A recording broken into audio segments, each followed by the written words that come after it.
Hello, this is Dr. Young, and I'm going to go over your week 3 work. So this week we got a lot of topics to cover. We're talking about ethics and recruiting, outsourcing, types of recruitment sources.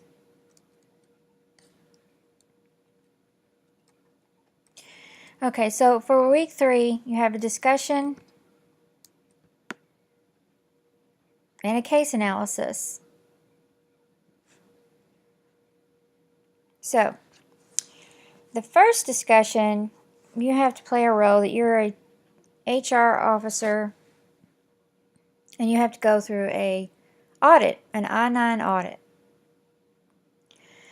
So you do a spot check and find there were some done incorrectly, and you have a month before the auditors arrive to do an entire audit.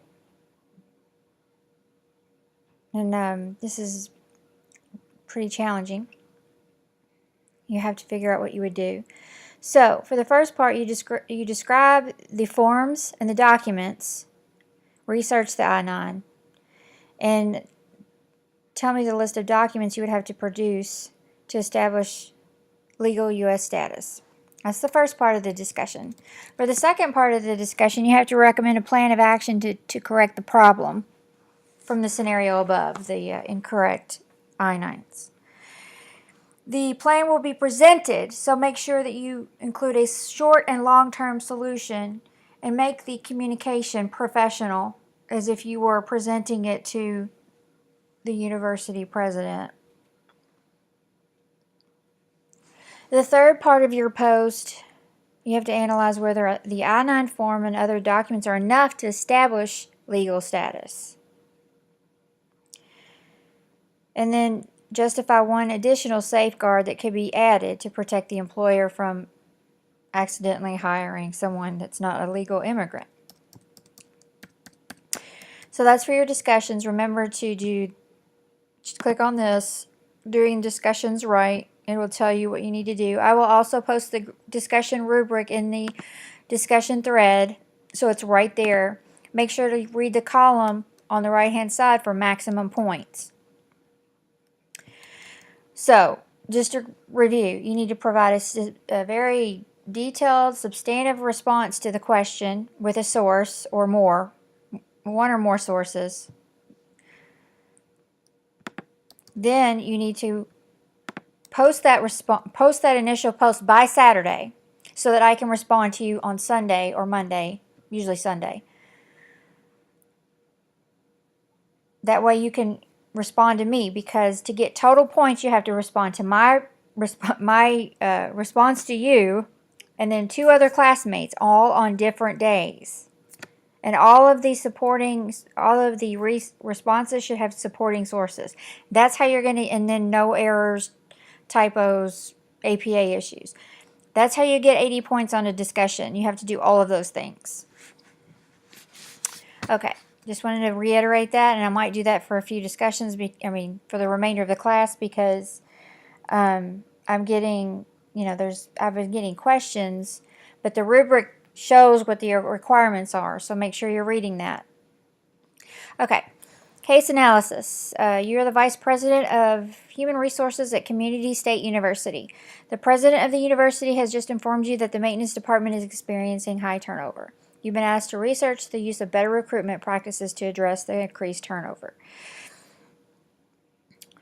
Okay, so for this case, you want to talk about applicable HR recruiting and selection laws, theories, and issues that you've studied so far in the class. So you might need to go back and review weeks 1 and 2. This is obviously you want to do research at the SUO library and other resources. Look for things regarding effective recruitment, reducing turnover. Look at internal and external options, and look at the sources. Okay, so that's the first part of the paper. Now, next is disciplinary processes, positive and progressive. And that might help people, that might help the university or the community college reduce turnover. So how would disciplinary processes reduce turnover. Conclude your essay by defending the 3 specific recruitment and discipline recommendations. I think the key to remember in the disciplinary question, because a lot of students don't make the connection, but it does talk about disciplinary processes, positive and progressive.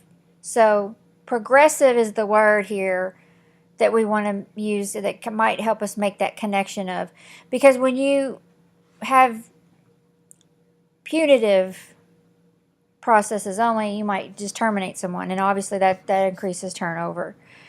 So, or just, disciplinary processes that fall short of that may be very negative, might make people want to leave and not necessarily change their behavior. So just think of think of it in that terms, and tell me some recommendations for that. Okay, your essay should be 6 to 8 pages and include 4 sources minimum. More the better usually, quite frankly. I mean, the more you're drawing from research, usually it results in a paper with a lot more depth to it. So, all right, that's it. That's all for this week. And if you have any questions or concerns, let me know. Today is Thursday. I grade on Thursdays, usually all day, sometimes at night, depends on what I'm doing. I'm going to have your week 3 grades thus far. I mean, some of you, if you're submitting, yeah, that's what I want to tell you. If you're submitting now, if you're submitting week 2 late, I probably won't get graded till after the break. Because when I grade today, I'm not grading again till then. So, whatever's in the grade book today, I will grade. If it's from last week 1, I'm going to pick that up too. If you have any questions about that, let me know. And that's all. Thanks for listening, and have a great week.